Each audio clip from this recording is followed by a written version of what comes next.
Chapter 10. Power of the Mastermind. The Driving Force. The ninth step towards riches. Power is essential for success in the accumulation of money. Plans are inert and useless without sufficient power to translate them into action. This chapter will describe the method by which an individual may attain and apply power. Power may be defined as organized and intelligently directed knowledge. Power, as the term is here used, refers to organized effort, sufficient to enable an individual to transmute desire into its monetary equivalent. Organized effort is produced through the coordination of effort of two or more people, who work toward a definite end in a spirit of harmony. Power is required for the accumulation of money. Power is necessary for the retention of money after it has been accumulated. Let us ascertain how power may be acquired. If power is organized knowledge, let us examine the sources of knowledge. A. Infinite intelligence. This source of knowledge may be contacted through the procedure described in another chapter with the aid of creative imagination. B. Accumulated experience. The accumulated experience of man, or that portion of it which has been organized and recorded, may be found in any well-equipped public library. An important part of this accumulated experience is taught in public schools and colleges, where it has been classified and organized. C. Experiment and research.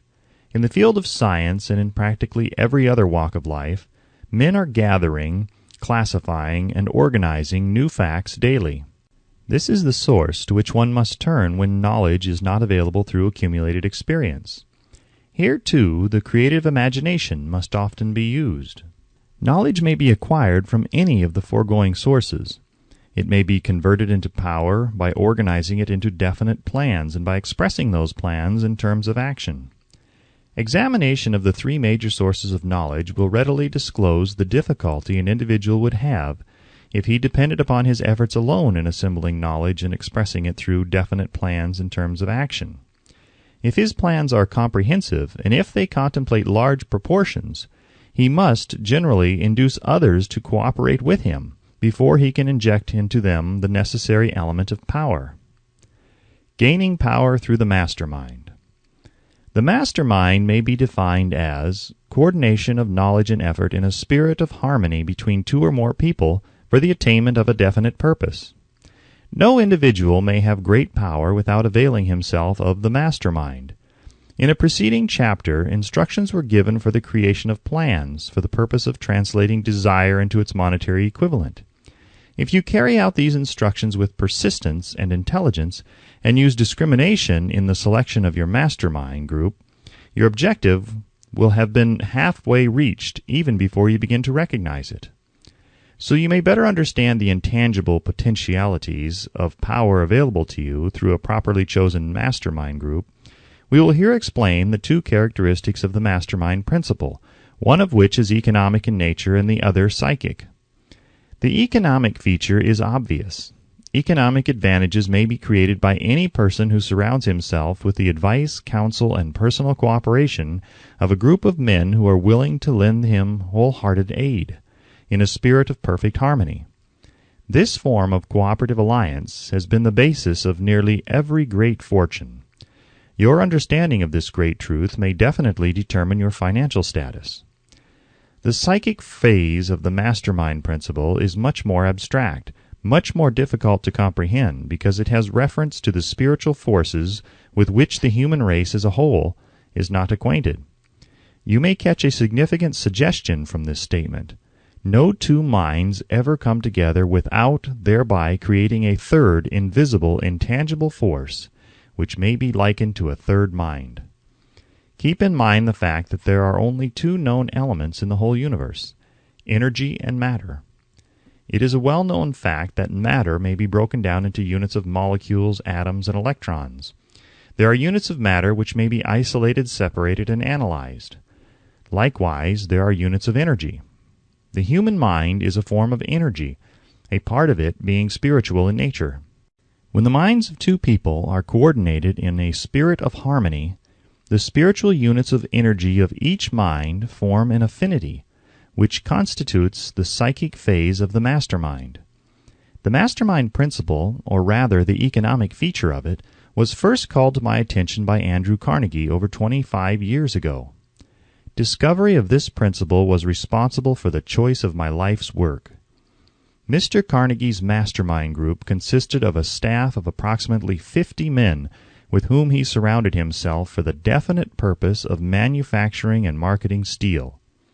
He attributed his entire fortune to the power he accumulated through this mastermind. Analyze the record of any man who has accumulated a great fortune, and many of those who have accumulated modest fortunes, and you will find that they have either consciously or unconsciously employed the mastermind principle. Great power can be accumulated through no other principle. Energy is nature's universal set of building blocks, out of which she constructs every material thing in the universe, including man and every form of animal and vegetable life. Through a process which only nature completely understands, she translates energy into matter. Nature's building blocks are available to man in the energy involved in thinking. Man's brain may be compared to an electric battery. It absorbs energy from the ether, which permeates every atom of matter and fills the entire universe. It is a well-known fact that a group of electric batteries will provide more energy than a single battery. It is also a well-known fact that an individual battery will provide energy in proportion to the number and capacity of the cells it contains. The brain functions in a similar fashion. This accounts for the fact that some brains are more efficient than others and leads to this significant statement. A group of brains, coordinated or connected in a spirit of harmony, will provide more thought energy than a single brain, just as a group of electric batteries will provide more energy than a single battery. Through this metaphor, it becomes immediately obvious that the mastermind principle holds the secret of the power wielded by men who surround themselves with other men of brains. There follows now another statement which will lead still nearer to an understanding of the psychic phase of the mastermind principle. When a group of individual brains are coordinated and function in harmony, the increased energy created through that alliance becomes available to every individual brain in the group. It is a well-known fact that Henry Ford began his business career under the handicap of poverty, illiteracy, and ignorance. It is an equally well-known fact that within the inconceivably short period of 10 years, Mr. Ford mastered these three handicaps, and that within 25 years he made himself one of the richest men in America. Connect with this fact the additional knowledge that Mr. Ford's most rapid strides became noticeable from the time he became a personal friend of Thomas A. Edison, and you will begin to understand what the influence of one mind upon another can accomplish. Go a step farther and consider the fact that Mr. Ford's most outstanding achievements began from the time that he formed the acquaintances of Harvey Firestone, John Burroughs, and Luther Burbank, each a man of great brain capacity, and you will have further evidence that power may be produced through friendly alliance of minds. There is little, if any, doubt that Henry Ford is one of the best informed men in the business and industrial world. The question of his wealth needs no discussion. Analyze Mr. Ford's intimate personal friends, some of whom have already been mentioned, and you will be prepared to understand the following statement. Men take on the nature and the habits and the power of thought of those with whom they associate in a spirit of sympathy and harmony. Henry Ford whipped poverty, illiteracy, and ignorance by allying himself with the great minds whose vibration of thought he absorbed into his own mind. Through his association with Edison, Burbank, Burroughs, and Firestone, Mr. Ford added to his own brain power the sum and substance of the intelligence, experience, knowledge, and spiritual forces of these four men. Moreover, he appropriated and made use of the mastermind principle through the methods of procedure described in this book. This principle is available to you. We have already mentioned Mahatma Gandhi. Perhaps the majority of those who have heard of Gandhi look upon him as merely an eccentric little man who goes around without formal wearing apparel and makes trouble for the British government. In reality, Gandhi is not eccentric, but he is the most powerful man now living. Estimated by the number of his followers and their faith in their leader, Moreover, he is probably the most powerful man who has ever lived. His power is passive, but it is real. Let us study the method by which he attained his stupendous power. It may be explained in a few words. He came by power through inducing over 200 million people to coordinate with mind and body in a spirit of harmony for a definite purpose. In brief, Gandhi has accomplished a miracle, for it is a miracle when 200 million people can be induced, not forced, to cooperate in a spirit of harmony for a limitless time. If you doubt that this is a miracle, try to induce any two people to cooperate in a spirit of harmony for any length of time. Every man who manages a business knows what a difficult matter it is to get employees to work together in a spirit even remotely resembling harmony. The list of the chief sources from which power may be attained is, as you have seen, headed by infinite intelligence. When two or more people coordinate in a spirit of harmony and work toward a definite objective, they place themselves in position through that alliance to absorb power directly from the great universal storehouse of infinite intelligence. This is the greatest of all sources of power. It is the source to which the genius turns. It is the source to which every great leader turns, whether he may be conscious of the fact or not. The other two major sources from which the knowledge necessary for the accumulation of power may be obtained are no more reliable than the five senses of man. The senses are not always reliable. Infinite intelligence does not err. In subsequent chapters, the methods by which infinite intelligence may be most readily contacted will be adequately described. This is not a course on religion. No fundamental principle described in this book should be interpreted as being intended to interfere either directly or indirectly with any man's religious habits. This book has been confined exclusively to instructing the reader how to transmute the definite purpose of desire for money into its monetary equivalent. Read, think, and meditate as you read. Soon the entire subject will unfold and you will see it in perspective. You are now seeing the detail of the individual chapters.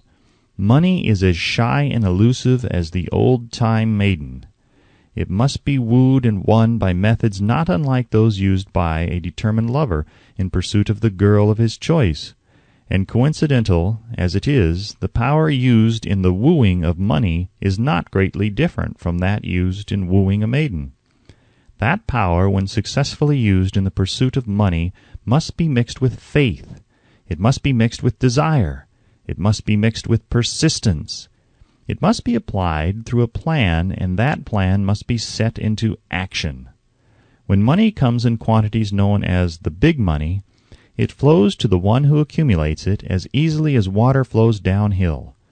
There exists a great unseen stream of power which may be compared to a river, except that one side flows in one direction, carrying all who get into that side of the stream onward and upward to wealth, and the other side flows in the opposite direction, carrying all those who are unfortunate enough to get into it, and not able to extricate themselves from it, downward to misery and poverty. Every man who has accumulated a great fortune has recognized the existence of this stream of life. It consists of one's thinking process. The positive emotions of thought form the side of the stream which carries one to fortune. The negative emotions form the side which carries one down to poverty. This carries a thought of stupendous importance to the person who is following this book with the object of accumulating a fortune. If you are in the side of the stream of power which leads to poverty, this may serve as an oar by which you may propel yourself over into the other side of the stream. It can serve you only through application and use. Merely reading and passing judgment on it, either one way or another, will in no way benefit you. Some people undergo the experience of alternating between the positive and negative sides of the stream, being at times on the positive side and at times on the negative side. The Wall Street crash of '29 swept millions of people from the positive to the negative side of the stream. These millions are struggling, some of them in desperation and fear, to get back into the positive side of the stream. This book was written especially for those millions. Poverty and riches often change places. The crash taught the world this truth, although the world will not long remember the lesson. Poverty may and generally does voluntarily take the place of riches. When riches take the place of poverty, the change is usually brought about through well-conceived and carefully executed plans. Poverty needs no plan. It needs no one to aid it, because it is bold and ruthless. Riches are shy and timid. They have to be attracted. Anybody can wish for riches, and most people do. But only a few know that a definite plan plus a burning desire for wealth are the only dependable means of accumulating wealth.